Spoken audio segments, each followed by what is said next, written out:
Prime-time local news, serving the Lakeland and Midwest regions. With the city going with Saskatchewan's plans to reopen the province, certain businesses will be allowing customers once again. But dentist's office and more don't fall under the city's regulations. We spoke with Dr. Neki Jamal to find out more. I'm joined here with Dr. Neki Jamal of Wayside Dental Clinic here in the border city. And the city did announce that they will be reopening parts of the city. And for you guys, for people who may not actually know, you guys don't really fall under the city's plan and you kind of fall under a different association. Yeah, so all professions, whether you're a dentist, a chiropractor, or an optometrist, we're not bound by municipal or provincial guidelines. We're bound by our professional associations. And so our associations, or in my case, the Alberta Dental Association, works closely with the government, and that's kind of how we're regulated. So even though, an announcement was made that Lloydminster or Saskatchewan would be opening like professional clinics, it's just not the case quite yet. We have to hear what our professional associations say first. And you did mention before that you guys still are going to be offering emergency appointments. Absolutely, and throughout this pandemic, we have been offering emergency appointments in those situations where you have severe infection or swelling or extreme pain. We're here for you. It's really important for everyone to understand, as dentists, even myself, I've dedicated my life to serving my patients. And just because we have a pandemic, it's not going to stop. It will be different, of course, because we have to maintain everyone's safety. But if you're suffering from pain, we're still here for you. It just looks a little different right now. And like you said, it looks a little different. So when someone comes in, what are some different measures that you guys are taking at this time? Absolutely. So we're only allowing myself, I'm only going to be seeing one patient at a time. We're only you check in from your car, you call the office when you're here. We tell you when we're ready for you, and you come into the office. We take your temperature, you fill out a questionnaire to ensure you don't have any COVID symptoms. We wear our specialized N95 masks with face shields and gowns, and we're doing everything to protect you, but also to protect our staff. And we just want to maintain everyone's safety. Yeah, and like you mentioned, you guys are still helping the community during this time. And what has their support been for you? That's a really good question.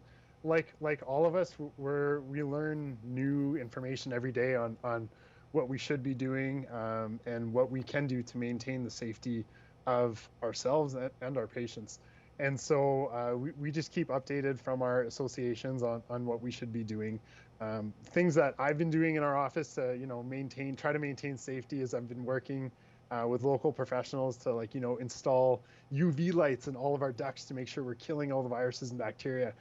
We ordered air filters from Europe that are extremely high powered and the best in the business to make sure that we are breathing in the cleanest air possible.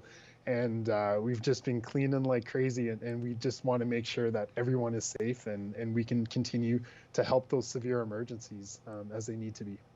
And if anyone is needing that emergency appointment, can they just phone you guys or go on your website to book that appointment? Absolutely, yeah. You can call Wayside Dental at 780-875-4222.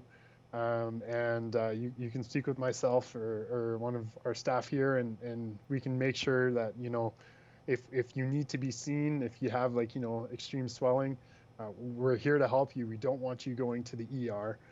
We're working with the hospital to make sure that we're seeing those emergencies so people don't have to go to the hospital, and we're just trying to keep people safe that way. Well, thank you so much for doing this. Yeah, well, thanks a lot. As a dentist, I'm just trying to do my part to help us all, and Lloydminster is my home, and this is my community, so I want to do everything I can to help. Thank you. Furniture set and design supplied by Furniture Gallery and Furniture House, downtown Lloydminster.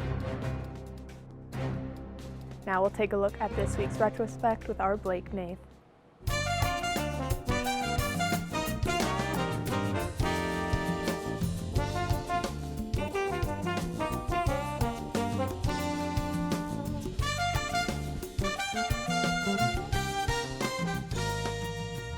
This week in retrospect. Back in '95, the town of Kitscoty was in desperate need of a new bank. A Border City Financial Institute is expanding to Kitscoty. A void was left in the community when a previous bank pulled out of the village. Members who previously had access to service either by coming into our branch, or if they needed to buy a money order on demand, they could go and get services from a bank that was in the community. That bank closed its doors in January of this year, and that left the citizens there with really no opportunity to receive financial services. So. Kitscoty Mayor Pat Tyler responded by writing letters to a number of financial institutions, expressing the need for a bank, as a number of people, including seniors, were upset. A lot of them, thought, well, what are they going to do for banking? And some thought maybe they might have to move, and it just really upsets them. And so it's nice to see them starting up here on Monday, and hope that it keeps all our residents happy now that we've been able to help some way of getting a bank in here. And in 2000, the Rat Patrol was in full effect to protect the border city. We are a rat-free province, and this is why we're here. We're here to make sure these rats don't get past the border and get past the city limits and into the agricultural areas. Where they are is a particular corner section of the landfill. It's an area that officials believe the vermin have been living in for the last several years. It's around the edge of the landfill where the heavy material could not be crushed and was placed over along the edge of the landfill. And because it wasn't crushed and spread and covered, the rats found it quite hospitable to come and live in here. Normally, this is a problem that city officials would tackle, but we've been hearing reports from city officials that there's rats being seen in the city of Lloydminster. And we suspect that probably were rats here and have been here for, as I mentioned, probably several years. That's it for this week in retrospect.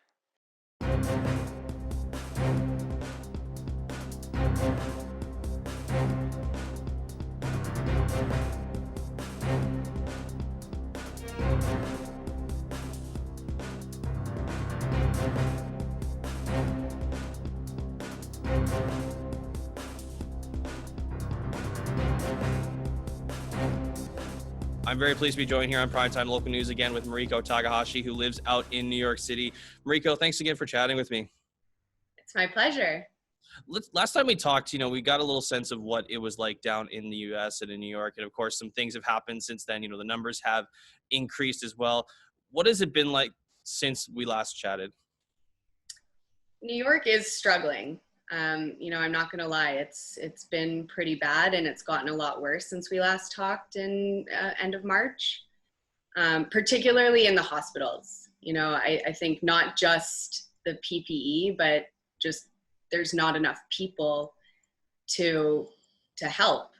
Just a couple of weeks ago, everyone living in New York got emergency alert on their iPhones, asking for any licensed healthcare worker to come in and help. So it's clearly all hands on deck. They need the help, and they're really struggling.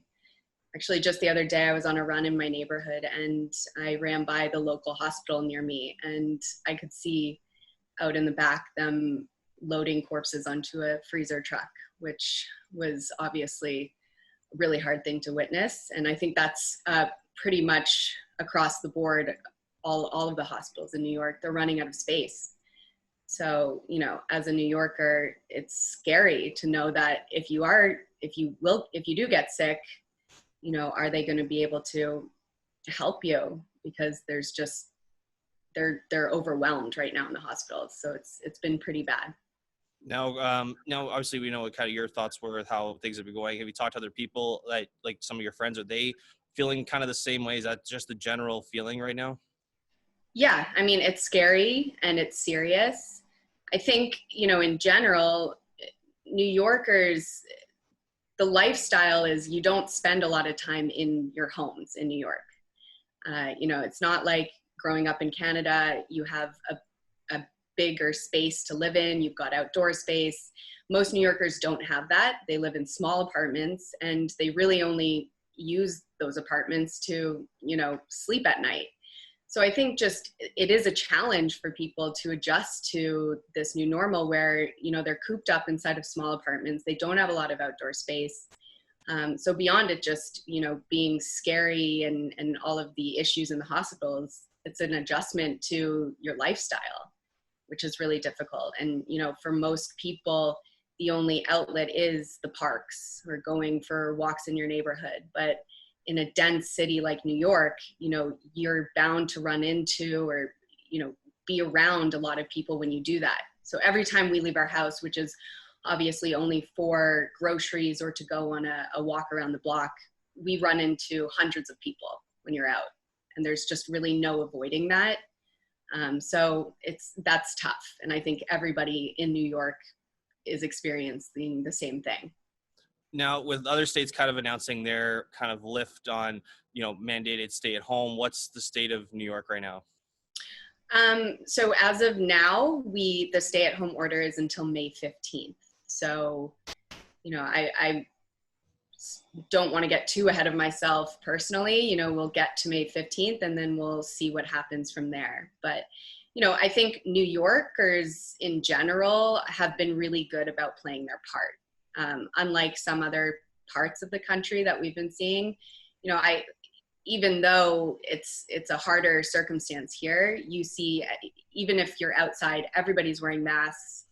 People aren't, resisting this order. They really want to play their part and get through this in a safe way. Absolutely. And now in Saskatchewan, of course, they announced that there's going to be a 5-phase plan to reopen the economy. I know you were talking to me a little bit on camera about how New York is taking a lot of extra precautions. So do you see maybe possibly, just in your opinion, New York possibly kind of following that same route or maybe slowly starting to open up some non-essential businesses? It's hard to say. Obviously, we all want to get back to normal or a semblance of normal.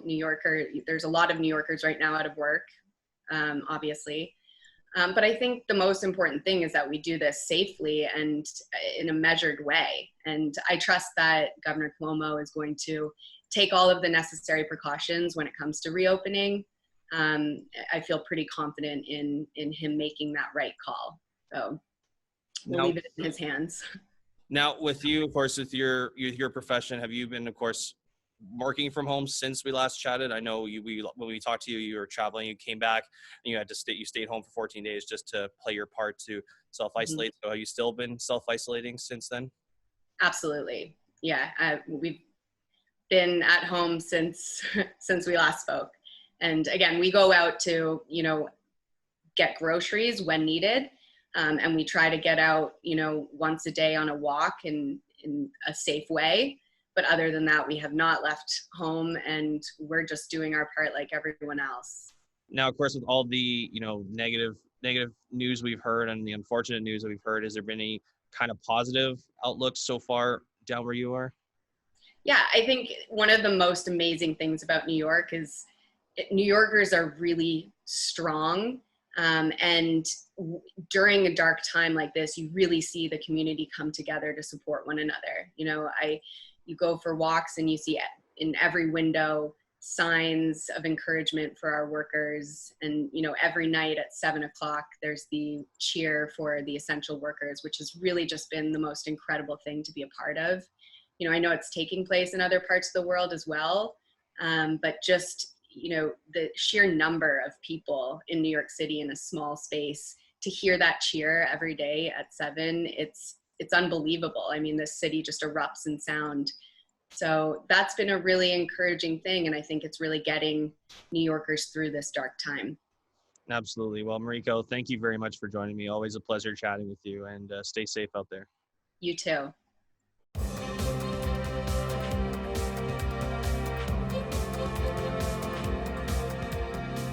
Joining me today is Eric Bay to talk about something finally happening in the sports world, the NFL draft, which just happened this past weekend. Eric, thanks for taking this time. Hey, glad to be back on here. It's been a while. Yeah, it has been a while, especially without sports really happening. Now, taking a look at this NFL draft, there was a couple key different positions that just had tons of depth going through them. And one that isn't normally there was, offensive linemen. There were so many of them, especially in that first, maybe 5-6 offensive linemen who were super athletic and really just, I guess, out of this world compared to what we see quite often in the draft.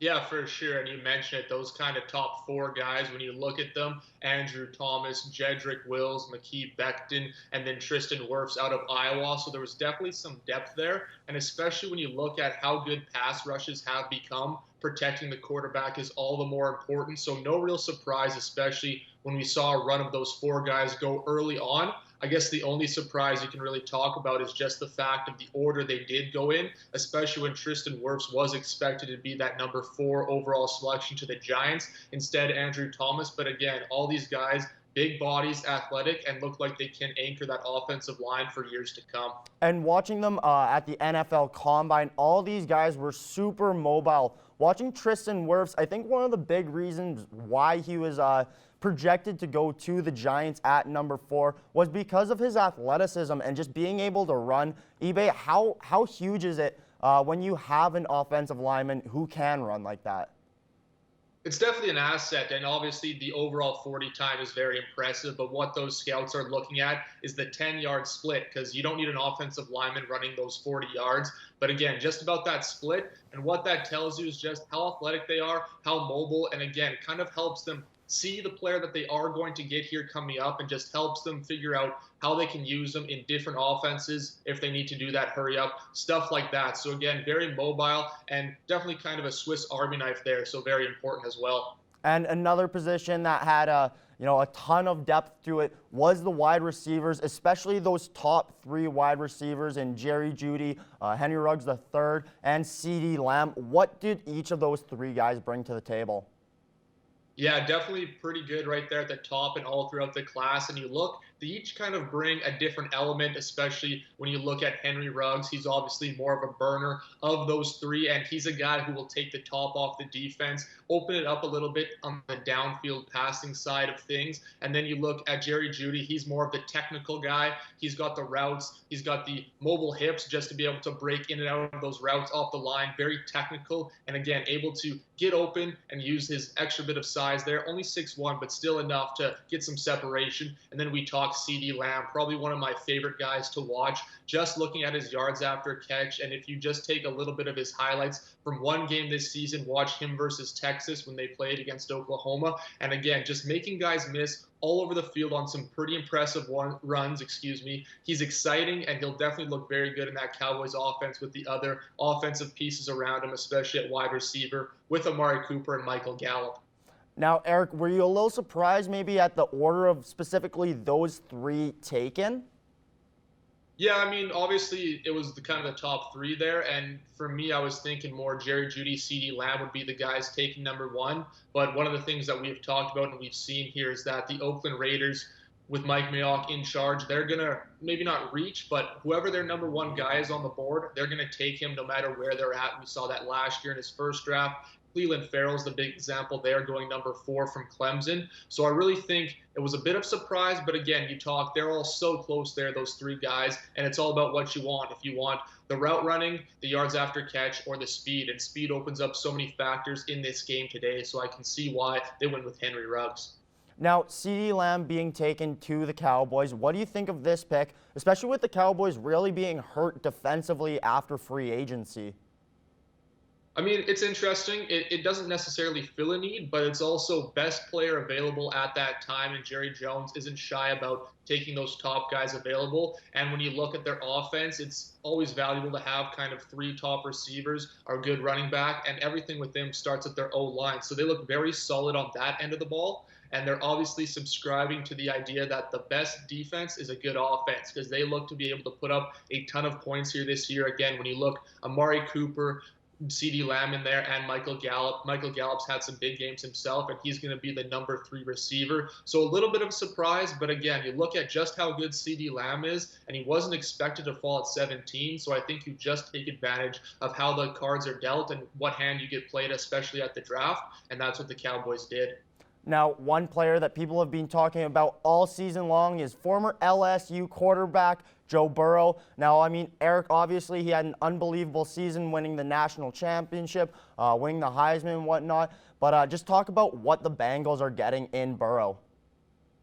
Yeah, obviously he had an amazing season. He absolutely lit it up with LSU. And what the Bengals are getting is a guy who's supremely confident, and that's really what you want in a quarterback. Somebody who knows what he needs to do, will step up in the big moment like he did against what is practically an NFL caliber defense at Clemson in the national championship game. And again, a very good pocket passer. Maybe not the arm strength and the necessary size that you want. He's not obviously 6'5", which is what everybody's looking for. But again, you don't need that elite arm strength. We've seen guys do it before. It's all about being able to read the defense and take what the defense gives you, because again, you don't need to make that 60-yard throw every time, and those are some pretty low percentage throws, especially in the Hail Mary situation. So again, it's all about having a guy who can lead that team. I would have liked to see a little bit more out of him for more years than just this last one, but it's definitely an exciting piece for the Bengals to add.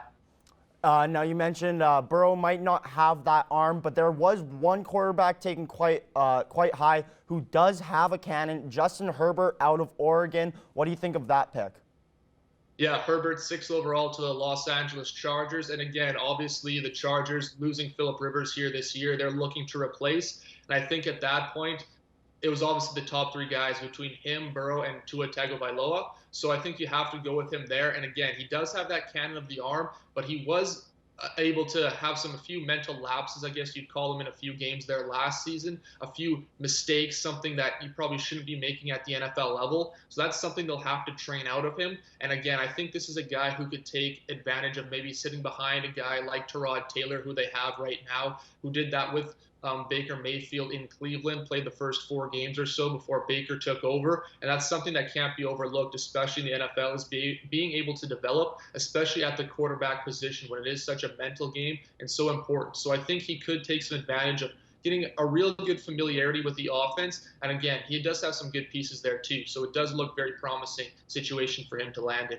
Now, Eric, before we wrap up, who is your steal of the draft? Maybe a guy that you thought probably could have gone earlier and slipped a little bit. Yeah, for sure. For me, it's a guy, Zach Bond. He played linebacker at Wisconsin, and he's a guy, he's big, solid linebacker, and he's really good in the run game. And he didn't make it till the 3rd round to the New Orleans Saints, 74th overall, and this was a guy who could have gone maybe even late 1st round, definitely in the 2nd round, though. And again, he's a good running game player. He can go sideline to sideline, big physical. So I really think he's in a good situation there to be able to move around, but not necessarily be the focal point with all the good players they have there on the front line and in the secondary. And for myself, my steal was Jake Fromm, a quarterback out of Georgia. I don't love him going to Buffalo, especially with Josh Allen already there, still a young quarterback, but I do like him as a quarterback. Eric, I got to thank you for taking this time with us. It's always a pleasure. Hey, thanks for having me on. Really missing it. Can't wait to be back in the studio.